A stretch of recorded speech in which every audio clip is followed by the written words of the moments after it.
Good morning, everybody. My name is Brandi Crawford. I'm Executive Director of Lone Star College's Bachelor of Science in Nursing program.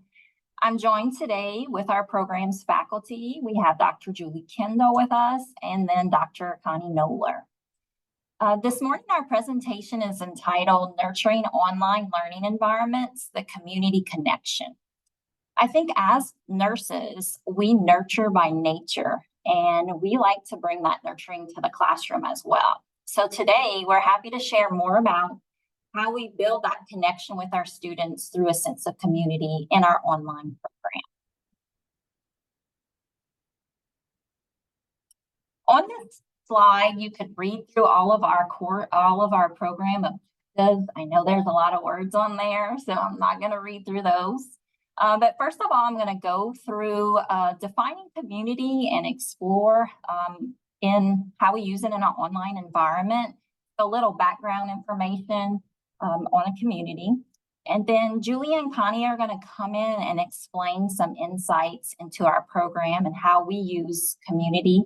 And Julie's going to explain and share some tools and strategies, and then I'll come back in and share some success stories about our programs and our students. So first of all, I want to go ahead and tell you a little bit about our program so you can see how it relates to our presentation.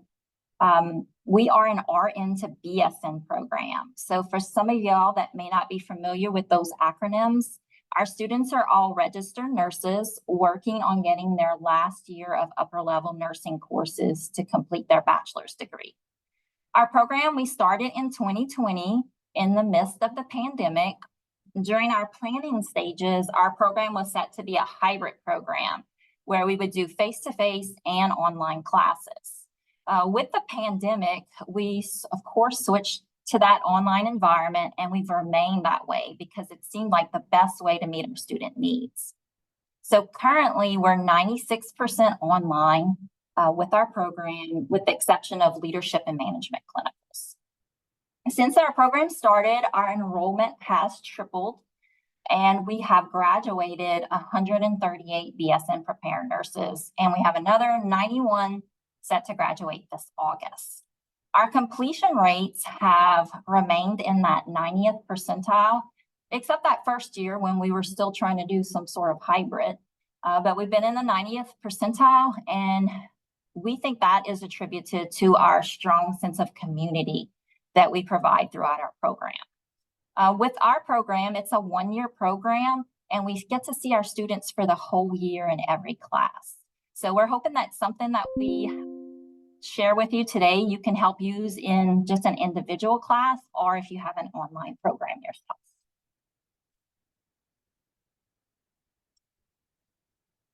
So early in our program development, our faculty found one book that was particularly helpful in understanding teaching in an online environment. This book served as a foundation for our online courses and program development. That book's entitled Small Teaching Online, Applying Learning Science in the Online Classes, and that's by Flower Darby. A little later in the presentation, and we've included that link in our references, we'll show you her textbook or her book. In her book, she speaks about some important elements to consider with online learning. She discusses the growth of online learning. So as we know about probably the majority of our students' population, and especially here at Lone Star College with our community college population, we know that our students are facing many challenges, such as full-time work, children and other dependents, also being a single caregiver. Our BSN students in particularly, 100% of our students are working as registered nurses at the bedside in clinics. Some of them are working 5 shifts in a row. The staffing is still very challenging since the pandemic. So they're working many shifts in a row, night shifts, long shifts, along with their family and life obligations. So in order to meet these student needs, online courses have paved the way where these students may not be able to get that education without it. So we're in our 14th year of distance learning education programs growing. Flower Darby also mentions that social connection and interactions happen naturally in face-to-face classrooms, but in an online environment, we have to give extra effort to those connections. We want to close the distance that online courses offer to connect as people with our students. So we want to put that extra effort into our courses.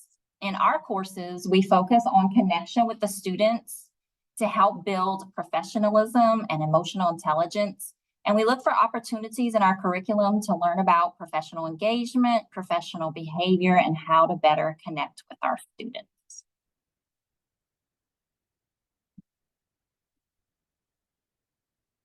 In our program, we feel that it is essential for our students to feel connected with us. So we're defining connectedness as a perception of belonging. It's achieved when an individual experiences a sense of a social relationship and also integration. Feeling connected increases the likelihood of student health and well-being as an essential component to the student experience. We feel that connection is imperative for student success and has been instrumental in our high completion rates. Looking at the research, we've identified 5 key factors to increasing connectedness in our courses and programs, and we consider these essential throughout our program. The first thing is usability. So whatever tools or whatever assignments you make, we have to make sure that they are user-friendly for our students. And thinking in mind that some of our students have been working at the bedside as nurses for 30 years and just coming back for their education, we want to make sure that all of whatever you're using comes with a lot of instructions and also a lot of support for the students. And the second factor is teacher presence. So we have to make sure they know who their teacher is, and we're all over that course. We want to make sure the teacher presence is supportive and engaging and also approachable. I had a student tell me a long time ago when I first started teaching that it was easy for her to come up and ask me a question because I had a smile on my face when she approached. So I think giving them that smile, letting them know that you are approachable and they can ask you questions is also very helpful. The other factor is immediacy. So the students want, of course, in this day and age, they want immediate feedback, but we like to call it prompt feedback, where we respond to their questions in a timely manner and also give them feedback on their assignments in a timely manner as well. So they know that they'll get that feedback and that support from us as well. Synchronicity, so synchronous course sessions. So our courses are predominantly asynchronous, but we do look throughout our program of ways that we can do that synchronous face-to-face student time as well. So throughout our program, we made an effort to incorporate some opportunities for some synchronous sessions. Also, if there's any events going on, we like to see if some of our students can attend in a face-to-face time as well. Julie and Connie are going to be talking about ways we do this, but from day one, we start with those synchronous opportunities. So we have a orientation to our program that we start. Our students are able to come in person, or we have a WebEx sessions for those that may not be able to come. That way we can start that connection right away. And then the last factor, of course, is community. So having that social connection and sense of community that helps with making that connection with our remote learners. So throughout our presentation today, Connie and Julie are going to give you ways that we incorporate these 5 factors in our program. So we want to kind of get you involved right now. So I'm going to give y'all a few minutes. If you have your cell phones on you, if you can go ahead and scan the QR code. We want to know what is one word that you describe your students' current engagement in your courses or in your online programs. So go ahead and scan that code. I'll give y'all a few minutes, that way everybody can get to their cell phones and scan it. And then we're gonna have a word cloud where we can see how everybody feels or where everybody's at on that spectrum.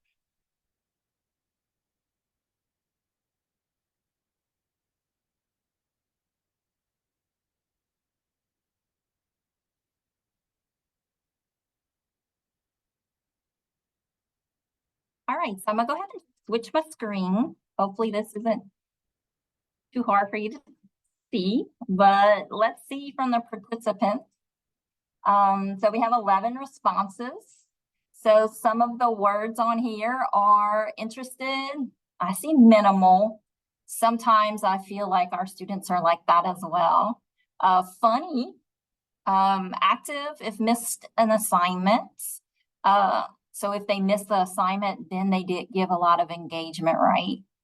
Stressed, feedback, distracted, and I think the most word is moderate. So somewhere in between.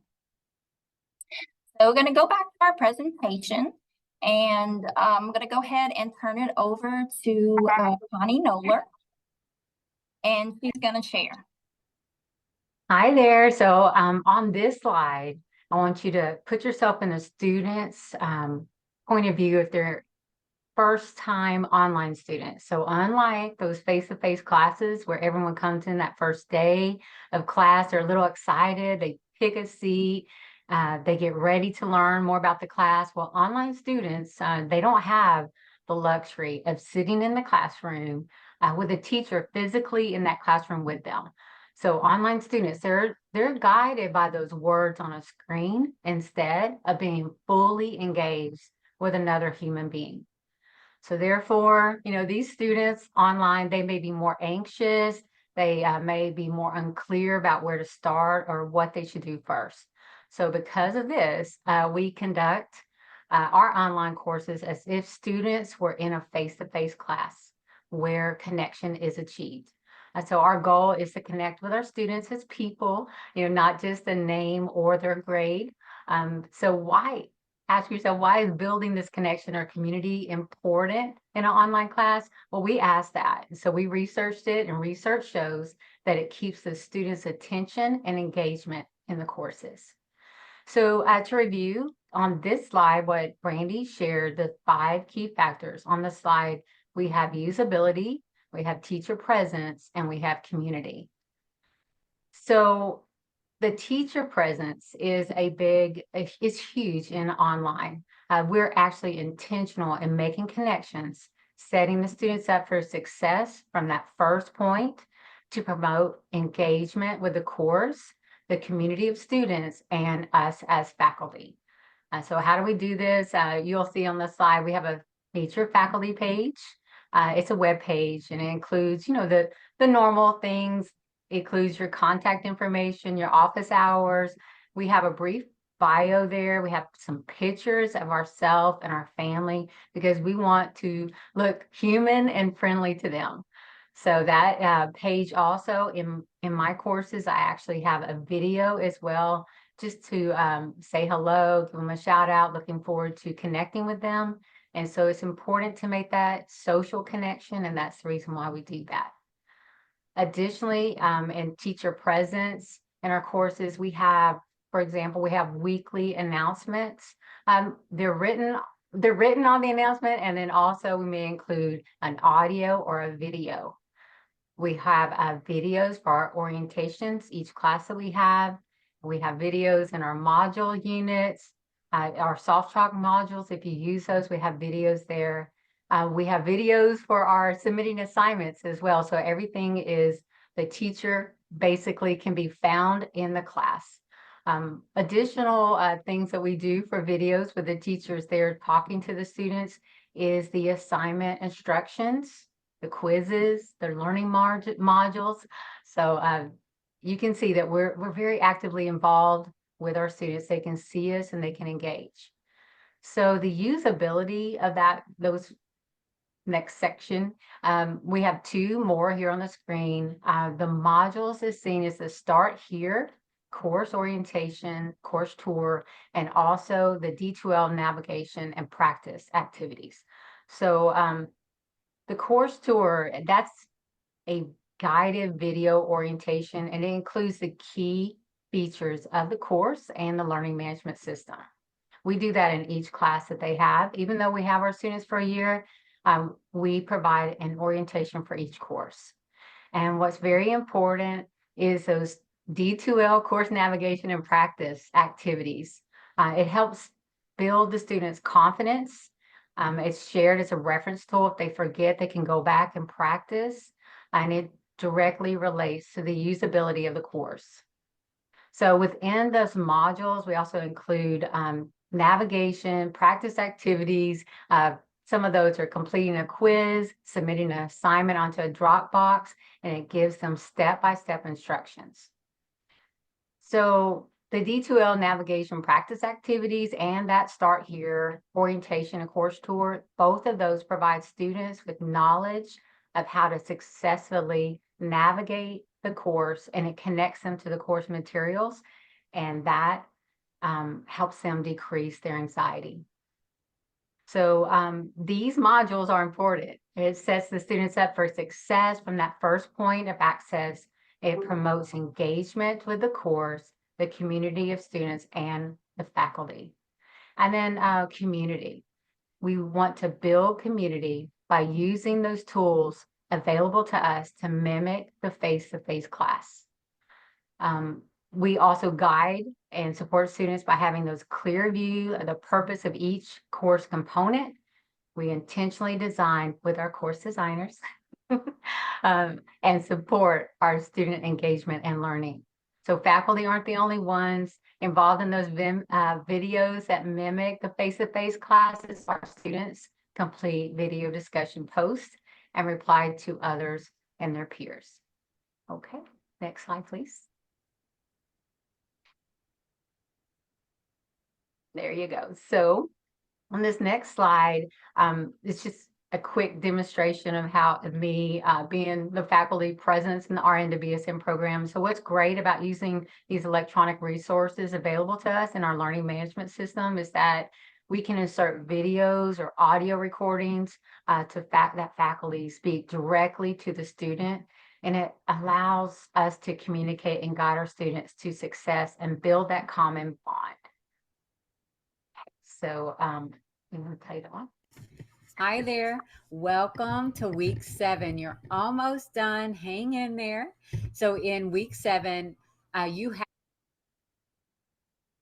And then the assignment feedback, we give specific feedback to each student, and it's also written. It's written in their paper, it's written on their rubric, and we involve that connection with them through video and audio as well. Hi, Marla. I had to sneak outside. It's too pretty to be inside all day.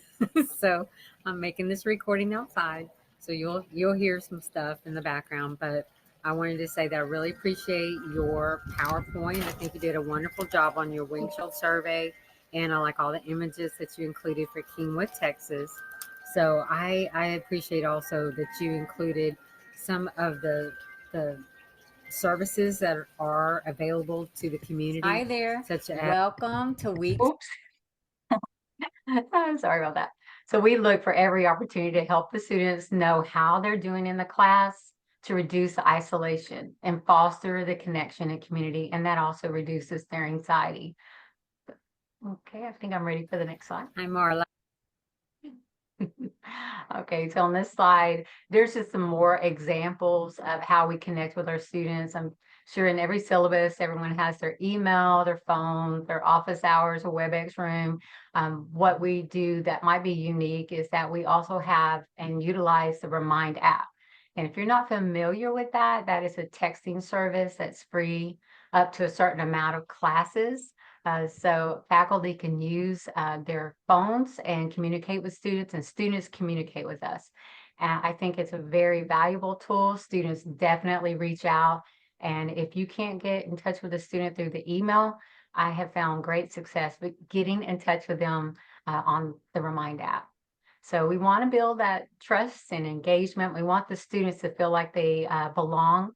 So some other ways that we connect is on our signature line and our email. We also have our WebEx room, our personal WebEx room.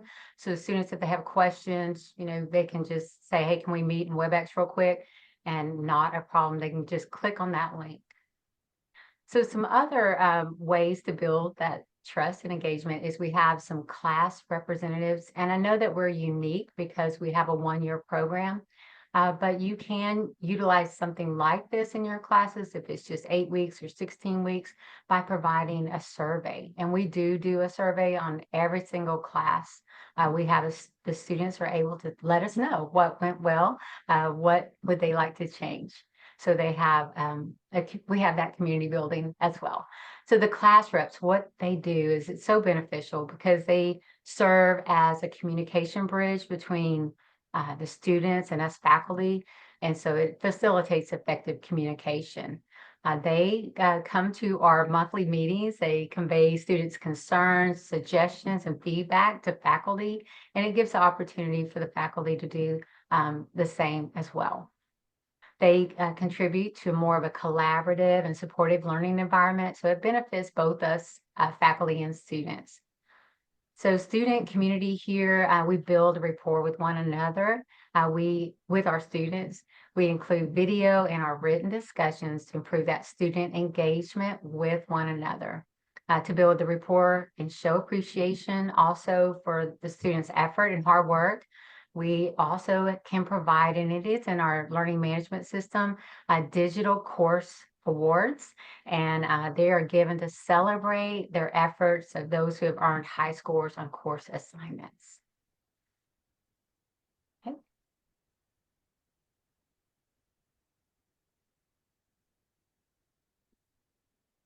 So what do you do to build community in your online classes? So you can type a response in the chat box, and I'm going to put myself on mute.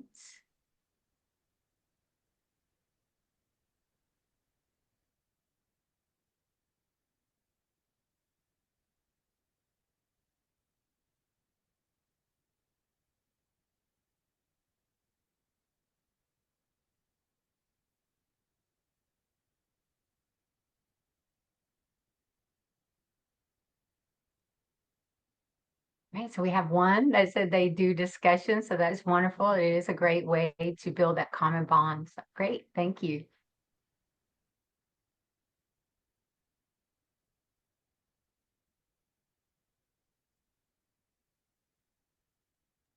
Also, thank you, discussion boards, making students come to see me in the WebEx office. That's wonderful. You get the connection there. Clarify any questions that they have. They feel supported. Introduction, great, great. Yeah. Peer learning groups, wonderful. That is great. That builds the community with the students, having the peer groups. That's wonderful to see. The group me. Yes, our students also have a group me as well. And we're not part of that. Yeah, you're not part of it either. Introductions videos, yes. Yes, we also have our students do an introduction, especially when we have classes that we have are an adjunct. They do an introduction to one another. Okay. Thank you. Thank you.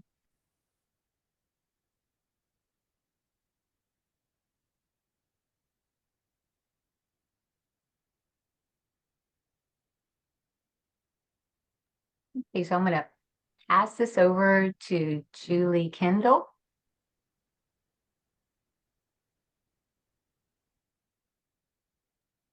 Thank you, Connie.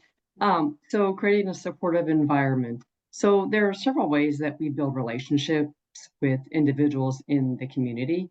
The top image is Connie interviewing one of a gentleman, Mr. Scott Shaver, who is a nursing informatics specialist with Memorial Hermann Hospital. So conducting that interview, she asked him very pointed questions that relate to course content, and then that is tied to a discussion where the students watch the video and then they have to make a response based on the content provided in the video.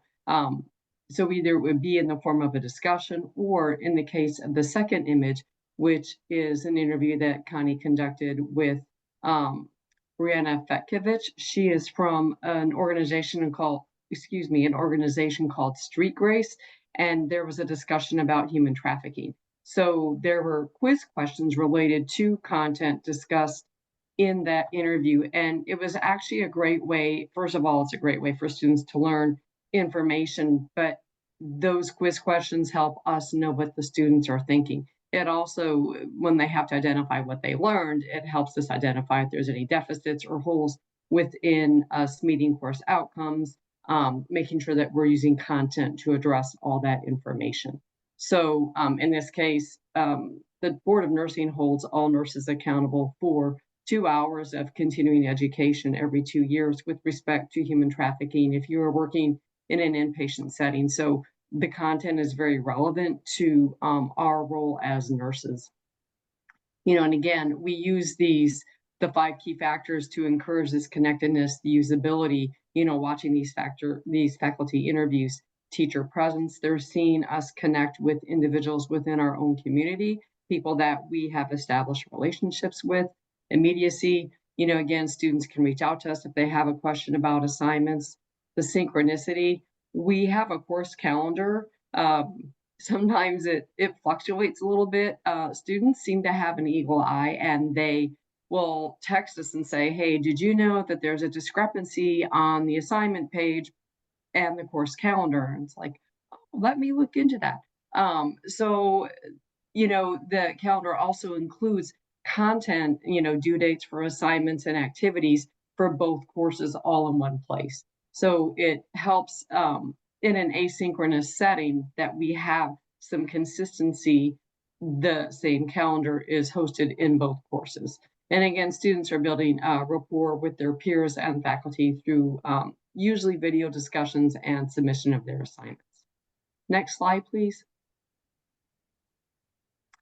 So we create a supportive environment through engagement and recognizing and celebrating student achievements. We have what's known as the Student of the Month.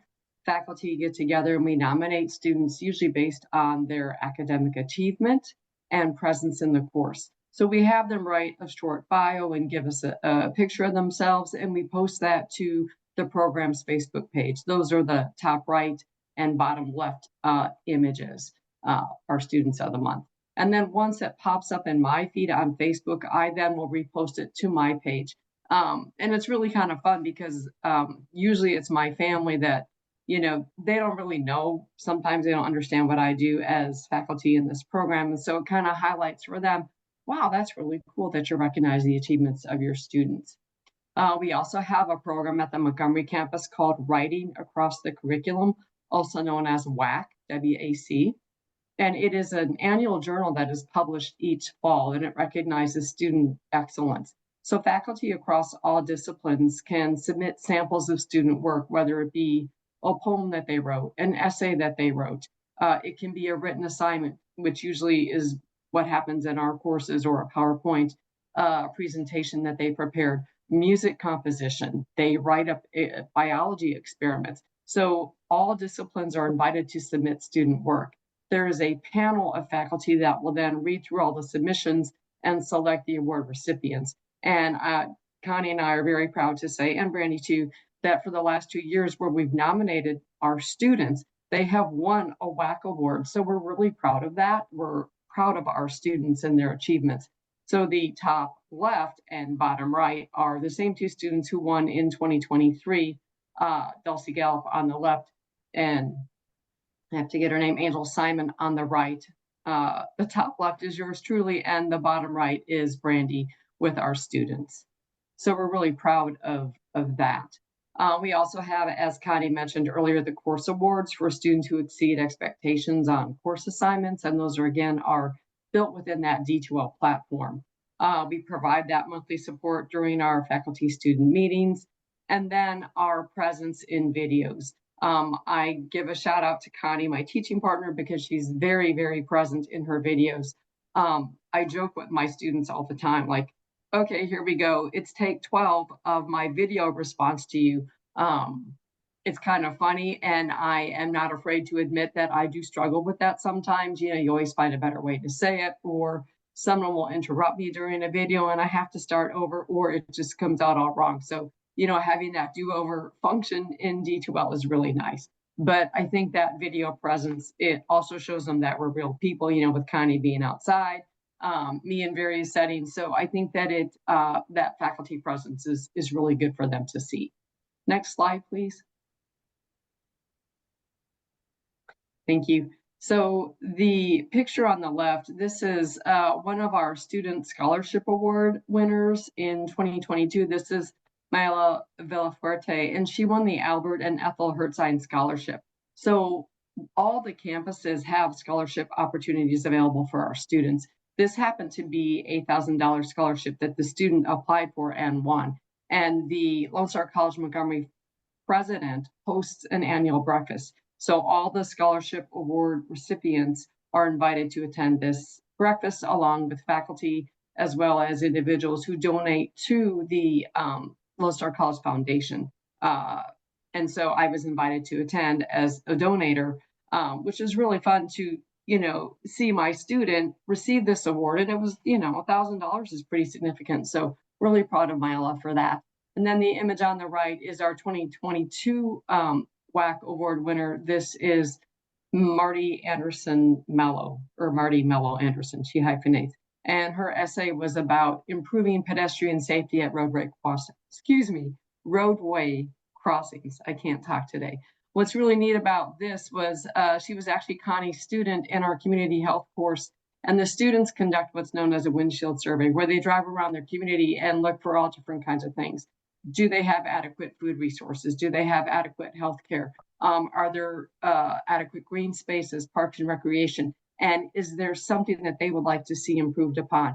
And Marty identified that it's really close to our Montgomery campus. Actually, there's a crosswalk for students who live in an apartment complex, and right opposite is College Park High School. And it crosses Highway 242. And this area in particular is, it is a huge intersection. And as soon as you start walking across, it already turns to don't walk. So it really is a danger, and she wanted to create awareness. And so I believe that she wrote a letter to her representative about the danger of crosswalks in highly populated areas, as well as safety. So it was really neat that she not only wrote that letter to her representative, but that she also won a writing award for her work. Next slide, please. Other ways that we create a supportive environment include making connections through social and professional engagements. We are building professionals and nurse leaders, and so we believe that participation is essential. On the left, you'll see Connie and Brandi posing with two of our students in the middle. This is at the annual Texas Nurses Association gala, where they honor 25 exceptional nurses each year. In the middle, we this was a photo booth at the Lone Star College Bachelor's Degree Programs event night. We call it a student retention event.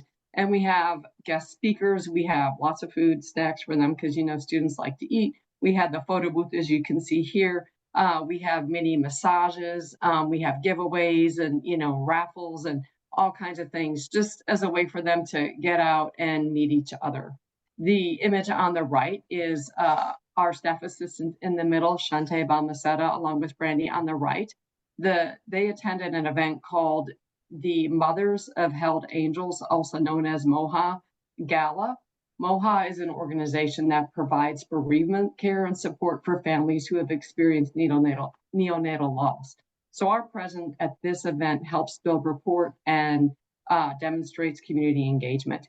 You can engage your students at community events. They can go to health fairs. For us, it would be health fairs, industry galas, fun runs, volunteering at a food bank or local school.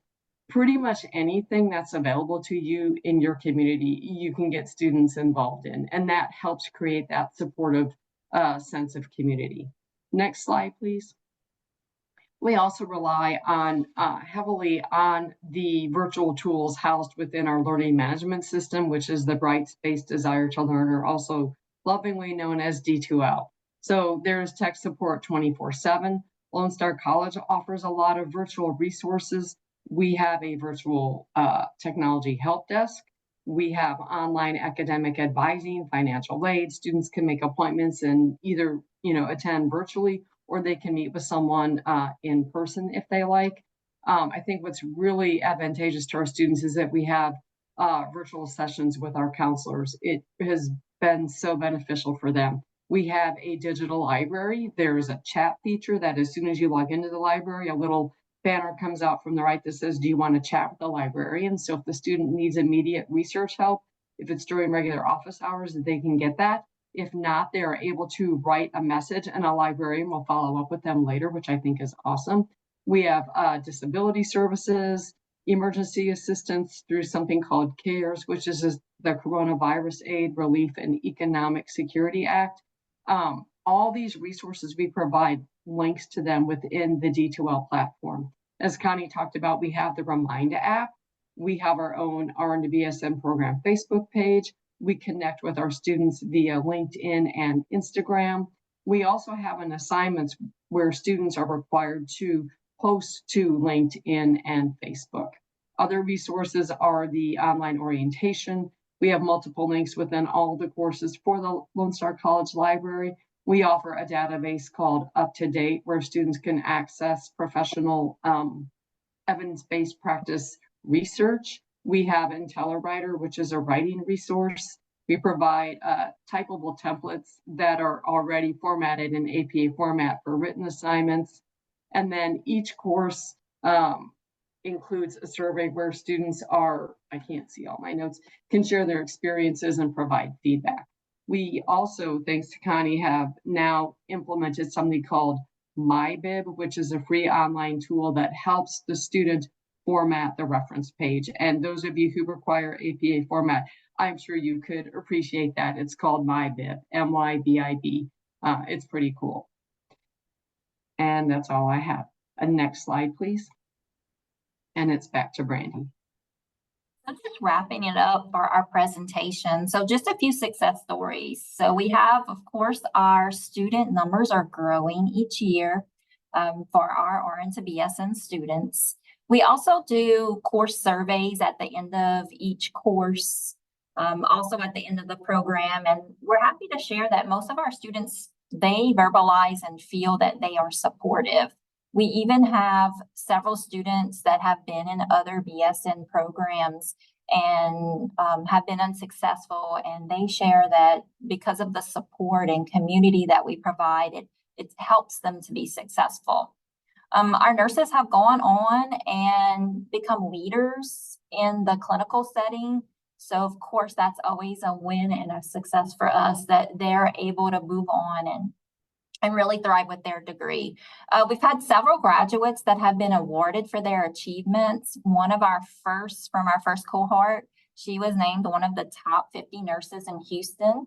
Also, another one of our students from our second cohort, Unique Spade, she won the Daisy Award at the Houston Chronicles Salute to Nurses. So our students are really achieving out there, and we think that is attributed to this community that we provide through our program and our courses. The next thing that we have is, I believe we shared this link with our resources to our presentation.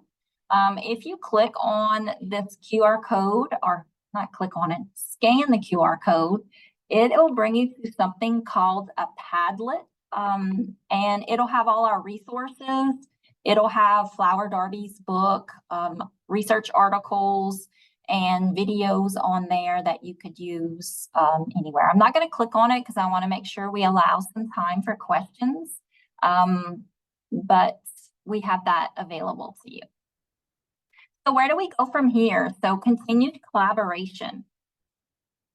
So Connie and Julie are very active in going to learn about what's new. So Julie and Connie, they both connect with our Montgomery Faculty Resource Center and see what others are doing on campus. They meet with instructional designers for support and get suggestions, and also joining conferences like this where we can learn what others are doing and bringing that to the classroom. So we continue the collaboration and always are striving to make our program better and see where we can go. Like I mentioned before, our student feedback, we want to know what our students say. If they have something negative to say, then we can go ahead and try to fix it right then and there. So we do our end of course surveys at the end of every course. This is outside of the one that Lone Star does for each faculty. We do what's going on in the course, and we evaluate that before we redo the course for the next year. And now we want to hear from you. So what are your thoughts and ideas, and what questions you have? I put our emails up here. You can go ahead and email us individually if you have any questions. And yeah, that's the end, and we'll see what you have.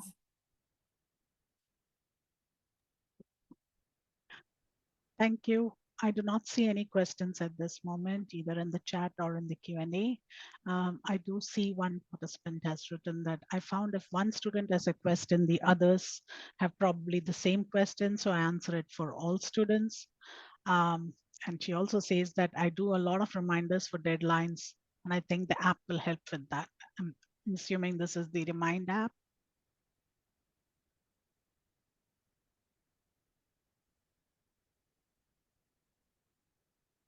Yeah, I think the Remind app is very useful. I know that Connie and Julie, they'll both post messages on the due date that the students can receive via text. And it kind of is just a little gentle reminder. They have, of course, the course calendar and they know all the due dates, but you know how like life takes over. So it's just like kind of another little prompt. Well, hey, you got an assignment due tonight at midnight.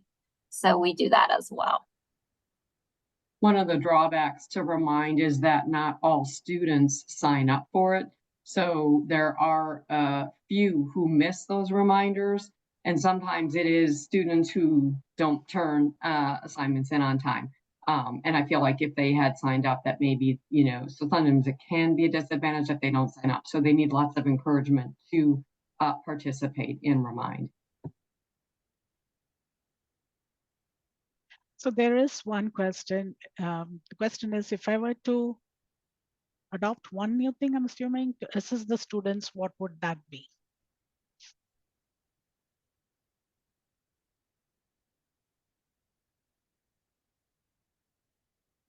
Somebody want to take that? You want me to answer it? So what would be the top thing that we would do? So I think one of the things is faculty presence, maybe responding with a video to them. I think that them getting to see you puts a name with a face and helps humanize you as an instructor. Sometimes students, for whatever reason, are afraid of faculty and they don't want to interact unless they absolutely have to.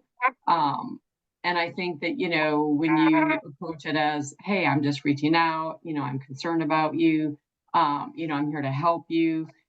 Being very open, I think, is very helpful. But I think the videos really make a difference. Connie? I do have Go ahead. I'm sorry. That's okay, Sita.